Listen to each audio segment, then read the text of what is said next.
Okay, I'm gonna do the Real Housewives of Salt Lake City. This is season 6, episode 16, I think. And this is actually the finale, which I'm like surprised. I'm like, dang, it's a finale already this season overall.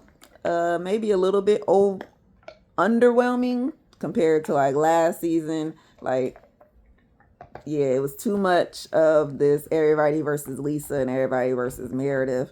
Spent too much time on it. So had they did other things, then it probably would have made it a little bit more better. Oh yeah, sorry. Hold on. Oh, the episode, I forgot the name of the episode. Sisters of Salt, a Greek tragedy. So we start the episode off with Angie's fat lip. Ooh, remember she ran into the server. So, it takes a few when you wake up the next day, that's when the bruise actually settles in. So yeah, little bruise of lip. Nothing too bad. But in their world, super dramatic. But anywho, while they are getting dressed, having breakfast, chilling out, Angie tells them that her surprise for the last day is a play, in ancient Greeks, ancient Greece, their plays were called tragedies or consisted of tragedies. Like, I actually learned some of this. Well, I took in poetry class. You learn such things like that, right? But whoop, I don't forgot. But anyway, um, so she hired the playwright to come in. She had to interview all the ladies. I think it was like maybe 3 days prior, and to get all this information about them so that she can write the play or whatever. In this process, Bronwyn is like, geez, Meredith is just so happy today. Like, what is going on? Look at that cappuccino she made, she's being friendly. Like, it's strange. And I'm like, oh, geez, here we go. If Meredith is in a good mood, can't we just take it, like, and just have it as that? Why I gotta be something attached to it, or oh, this is something wrong because y'all just want to see her angry all the time? If she's not angry, then it's not something wrong. But then y'all be mad at her that she's angry and tell her that there's something wrong with her for acting such ways. Listen, I don't know, but she telling us in the confessional that basically the night before everybody went to sleep or were going to sleep, she got called to her room so that Meredith could basically go off about all the craziness that was happening throughout the trip. So she's like, I don't get it. And then on the other hand, you got Heather and Whitney looking at Lisa like, now when did she get so deep and mythological and spiritual all of a sudden, want to go deep and want to get to know us on another level? Like what? Like what? I've been going deep since the day show started, and now all of a sudden this is how she wants to be. And Whitney's like, yeah, I don't get it. I'm just like, ugh, I'm so over it. Like we we've been because the night before Lisa just kept trying to say how pretty much all they do is argue and all this stuff and talk about each other instead of, I guess, like being with her other friend groups, real life friend groups where you actually talk about yourself and your life and what's going on, which technically you still can do that. You can change the conversation to talk about something else, or stop talking about your friends so that everybody has a fight. Because most of the arguments and things was because of your fault, Lisa. So in a way, I am kind of on Heather and Whitney's side. Just with the right word. When did you get so deep, Lisa, all of a sudden? Because you should have been that from the beginning. But other than that, I mean, if you want to go deep now, fine. But let's ease it in there into a way that I think the other ladies can understand. Because everybody confused at these mood swings between Lisa and Meredith. Like, what they flip flopping and we don't know who they are at this moment. So Bronwyn goes to Mary just to tell her about her conversation that she had with Meredith last night. What it consisted of was Meredith asking Bronwyn what did the ladies who went to lunch, who was Whitney, Mary, and Bronwyn, like what did they discuss when they went to lunch because she was just so worried and paranoid that they were talking about her. So she, basically fishing around trying to see if Brahma gonna spill the beans. So Bronwyn, luckily, her antenna was up because she caught it this time. Because every time you be saying some stuff to somebody, girl, next thing you know, Brahman said this, Brahman did that, Brahman said woody woody woo. And it gets flipped around to what, I mean, you did say it, but you didn't say what they said or what they trying to mean that you said. You know what I'm saying? They twisting it a little bit. So she catching it now. She's like, okay, well, I see what Meredith's trying to do here. She's trying to get me to spill the beans. And this time, I'm going to be quiet. I ain't going to say nothing. Because Mary was like, well, dang, I was at that lunch. Why she ain't ask me? But, right, because Bronwyn was the one who talk. Because all of the recaps that they kept showing, the flashbacks, I heard. It was always Bronwyn was the bird. And she don't want to be that no more.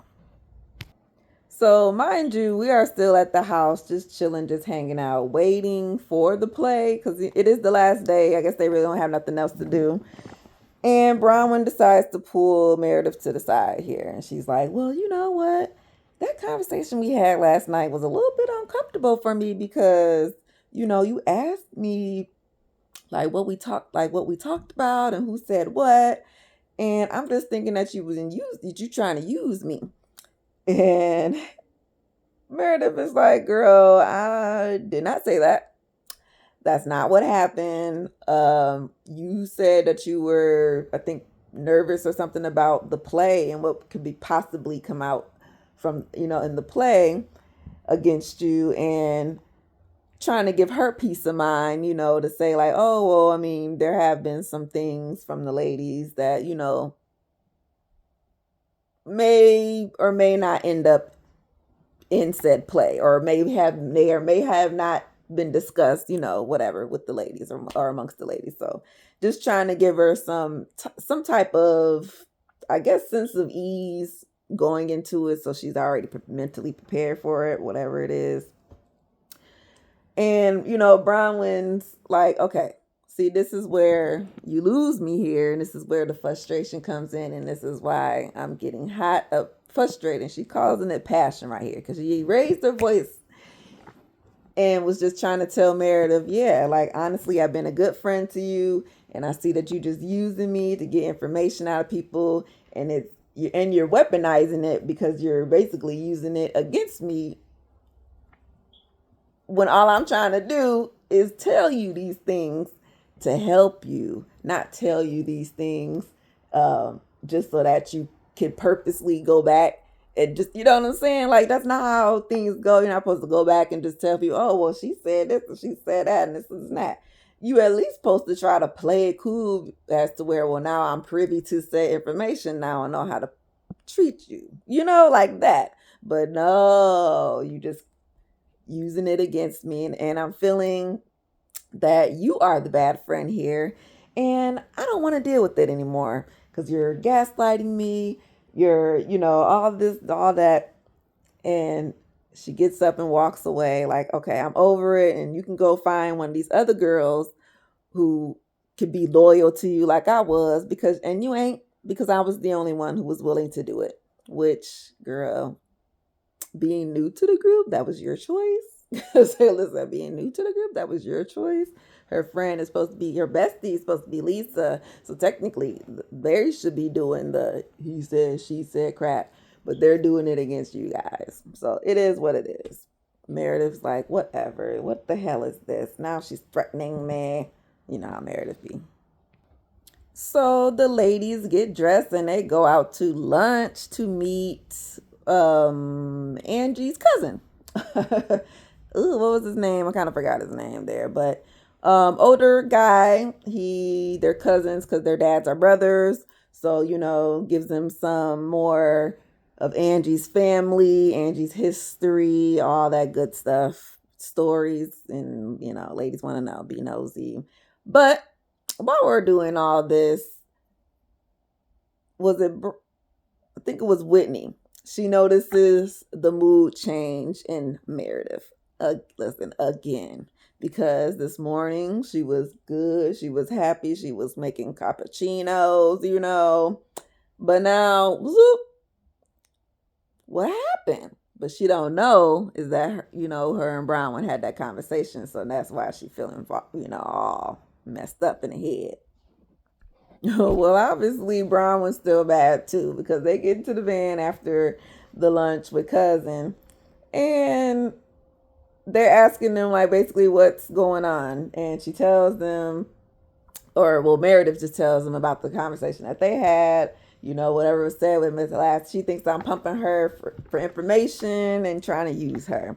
And Brown was like, yes, you are, because we had a conversation trying to gaslight me and flip it around to something that is really not.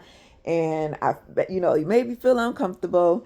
And the fact that, like, because basically she stuck it to her, like, listen, you be trying to throw that lawyer, see, y'all be trying to throw that lawyer hat on me, but it ain't gonna work this time. And that's why you being quiet, because you know that I'm telling the truth.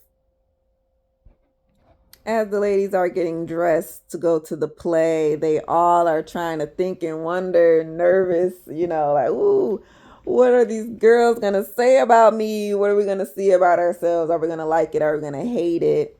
And on the other hand, we got Heather mentioning the Bronwyn thing. Like, I mean, do we really believe her? But sure, if Meredith's talking to her at 2 o'clock in the morning, it may be something to it. She not a good friend. She's a little sneaky. You know what? The Mary that we met that we didn't really like so much be peeking back in every now and again just to remind us that she ain't shit. The girl don't be liking nothing. Wasting an outfit because of the scenery that you at. Oh my God, what is this? Girl, you in Greece. You at somebody's open theater or whatever. They got the amphitheaters. They outside. But even if it wasn't an amphitheater, Jesus Christ. Be respectful, lady. Okay, so I think with this play, we might have to break it down by uh, scene versus scene, should we say? Okay. It is the Sisters of Salt. Woo! We start off with the eldest, which I know she's probably like, bitch, the eldest. Lisa. She's going to have a party, a dinner, or play a game, and everybody has to let each other know how they feel one on one. I don't know, something of that nature. I forget the actual words. But Heather, yes, we can do it, but it's not gonna work because all we do is mess it all up. And then we started off with Mary to Heather. You hide behind your humor. You lack the level of deepness in communication to really express yourself. You use humor to hide. And there's some kind of demon left inside of you that you just need to open up and release and let go. Which, funny, right? Because some of it kind of is true. It is funny the way that they do read each other sometimes, because some of it be true. It's just when they be telling each other, it's the way it comes out, I guess, and they don't hear it. But when they speak about it to other people in a more intellectual way, then it all makes sense. And people like, oh yeah, you right. Dang, Mary, you got it. Yeah, once that Mary and Heather scene happened, like they was laughing in the beginning, but then that whoop, Heather was like, "Oh shit, this is getting real." Bronwyn, you're not Two-Faced. You're No Face. You, what she say? Something to the effect of, you use loyalty, um, like it's a cheap trinket, or in collecting secrets like trinkets, and all you do is leave damage in their wakes. Girl, let me stop. Lisa, you are too bougie. Basically, girl, you be treating the girls like ish. Well, you be up on this high pedestal thinking you better than everybody, you richer than everybody. But are you? Or is it just hiding behind the money? Listen, not Lisa's. The humility is the only thing you can't afford. Angie, girl. What they said that you got daggers for a tongue, girl. You little slick and with your comments be hitting the girls. But at the same time does damage. Woo. Doing all this to fit in. Do you need to really? Brittany, girl, you an airhead, just blowing in the wind like a butterfly. Chasing men. Don't even want to be a mama to your own kids.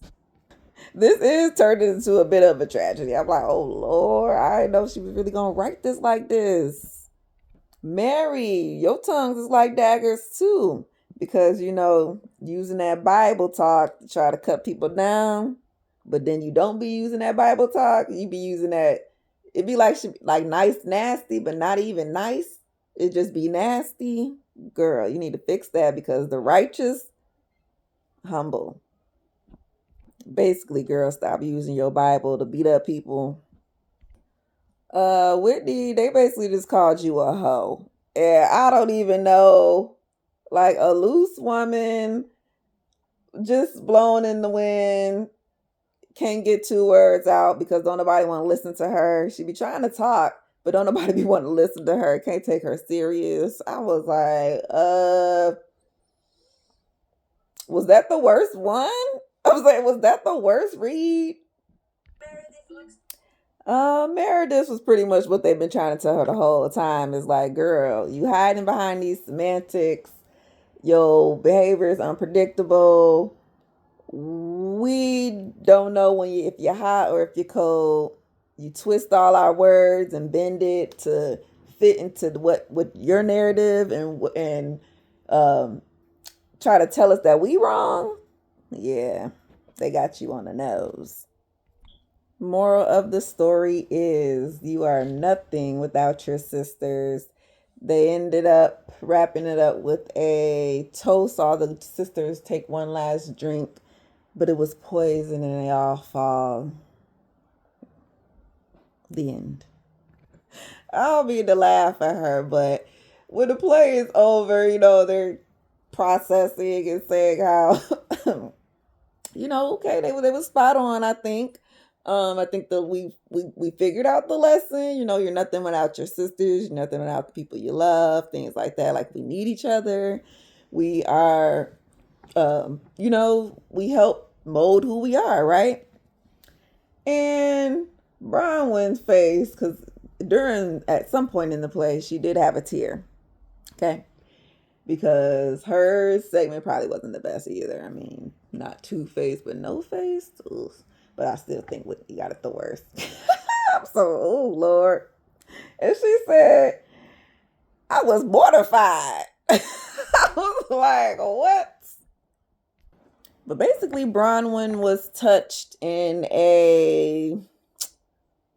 what's the word? It hit her personally because, pretty much spot on with the loyalty thing is something that she struggles with her friendships and, her life because people haven't been loyal to her and hell, she ain't been loyal to nobody either. So bitch, how you think you gonna get one thing if you can't even give it?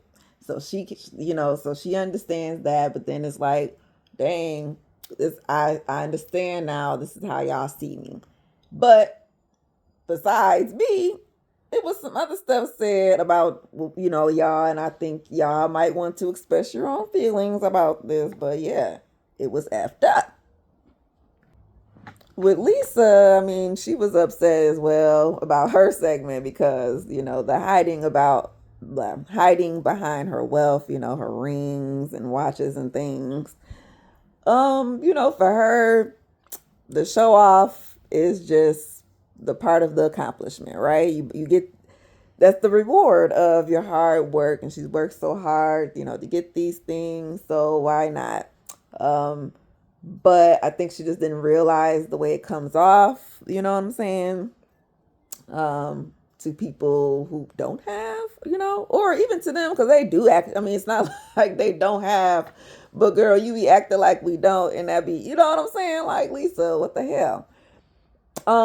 But Lisa do recognize that something is that she be working on herself, and you know, John and all, things like that. She know, she just need to work on herself and things like that, and she put a lot of pressure on herself and all that type stuff. But I think people be thinking that Lisa not aware of what she be doing, but it is like she is definitely aware, but she just doesn't want nobody to know, or you know what I'm saying. She putting that, well, everybody put up that front, and that's this is Lisa's front. I'm kind of Brittany face right now with this Meredith section, because she's trying to say, I don't even know what she was really trying to say, because she's basically like, okay, I was trained to use words, right, to articulate my words in a specific way to communicate with people, right? And she goes on to say, I don't like people doing this to me, talking about me, telling me what to do, telling me what I said, what I didn't say. And I think that's where she lost at me. I mean, she already lost me before that, but once she said that comment, I was with Heather like, girl, what? Yeah, completely lost, because we don't know where you're going with this. But the bottom line was that she's scared of betrayal, scared of people betraying her, because she's been betrayed so many times in her life. So she's scared to let people in because she doesn't want to be betrayed. And Brittany was just, she was biting her lip, looking at her with the side eye. And I'm like, yeah, that's how I'm feeling about this Meredith. Because, girl, I see the tears, I see the emotions, but you're still choosing your words wisely, because I don't think that's not necessarily what she really wanted to say, but that's what came out. By this time the alcohol has settled in everybody's system.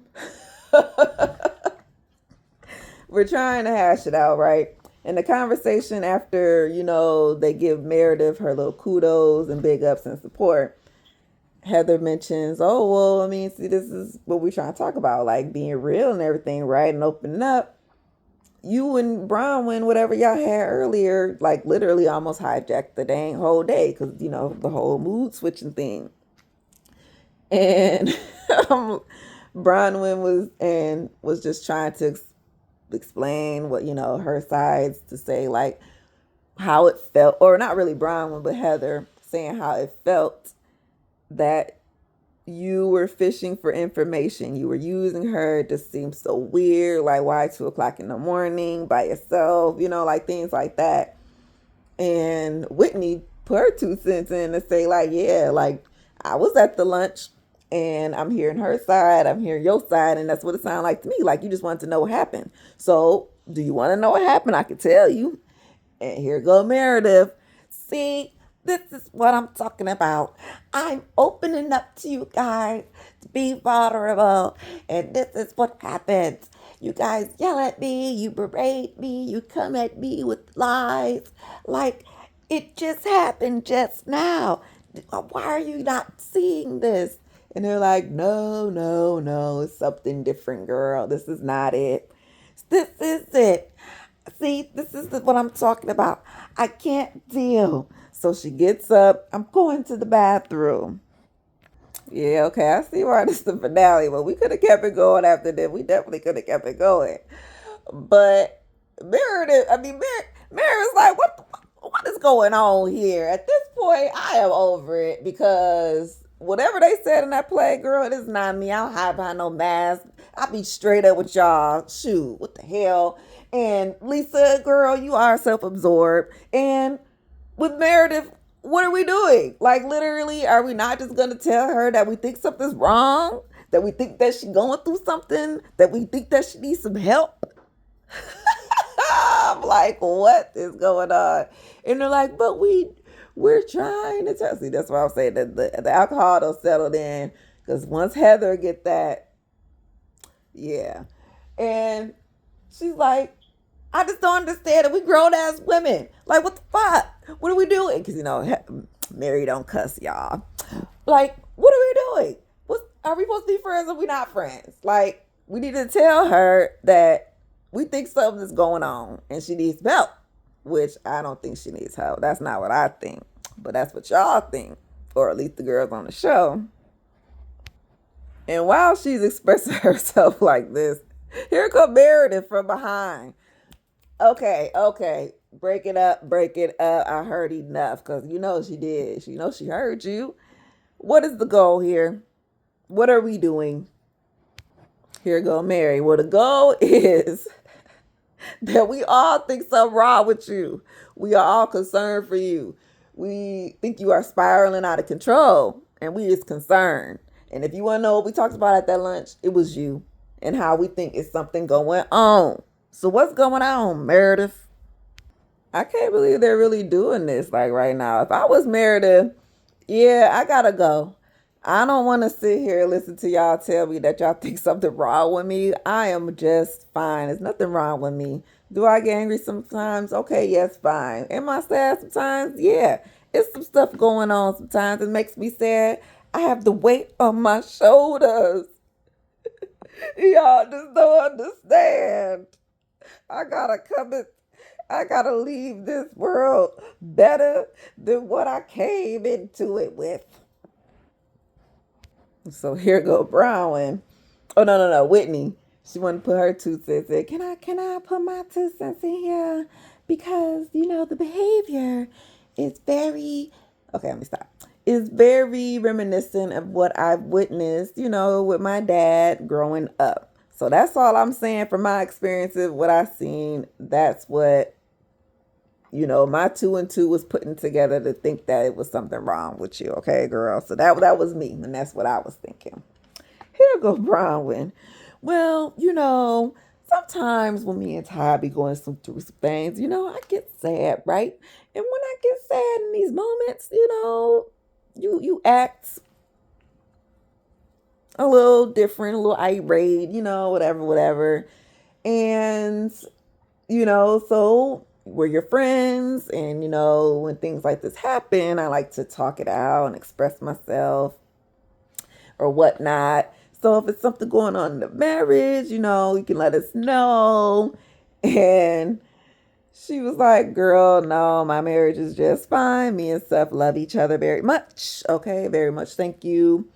And she said, okay, fine. Well, I'm not going to speak on your marriage or anything like that or your relationship. But when me and Ty was in New York, we did see Seth and he was with somebody. And I don't know who he was with. I mean, we didn't ask no questions. We just say, hey, and bye.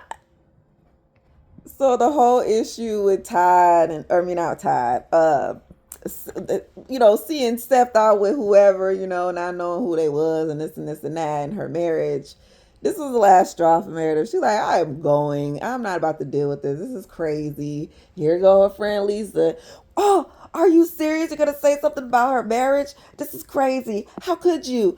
You know how she be. This is not even right. And, Meredith's like, yeah, I'm leaving because this is messed up. I'm good health, physically, mentally. I don't drink very much. I can count all the drinks that y'all be drinking, the pills, bottle, whatever that Brittany got over there. So come on now. For real, in my marriage, I'm loyal to him. He is loyal to me. And we have a great family. So I'm done with it. But good finale as Meredith and Lisa is trying to leave out. Of course, the ladies are going to tell them about themselves that, yeah, it's y'all two together. Of course, Lisa, you're going to be on her side. But we get our little updates. Heather has been traveling, enjoying the empty nest. Her new mattress remains pristine. She loved having her daughters home for the holidays and was even happier when they left. Lisa continues to walk with the trees, which convinces her that she's a good listener despite what John says.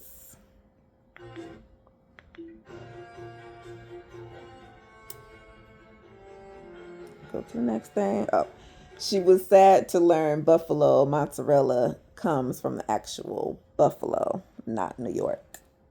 Well, duh, the home of the buffalo wing. Yeah, they're all crying while Lisa and Meredith is trying to leave, and the girls is trying to gather around her. Wild Rose Beauty is back in Whitney's possession, but not without causing trouble in her marriage. She still meets with Terrence, her intuitive consultant, who does not see any Cartier purchases in her future, which means that business, ooh, she's losing money. We're going to learn at the reunion. With her caviar lounge still in the process of opening, Meredith is spinning her way to DJ stardom, which I did see somewhere on the internet. Her marriage is stronger than ever, and her reservation for Mother's Day is already, what was that?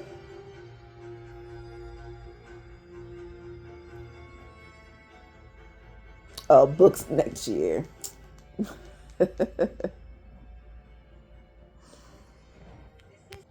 Angie hasn't completed her Greek citizenship, but she's considering learning how to be a medic for herself. She says her fast food commercial was definitely not an attempt at one upping Lisa. Oh, I did see, well, Lisa was in the Wendy's one. Bronwyn is officially an American citizen. She's still waiting on her first jury duty summons, but has her outfit ready. Muzzy and Gwen are still living with Bronwyn, and her marriage is closed for discussion for now because in the headlines recently, her and Todd is getting a divorce.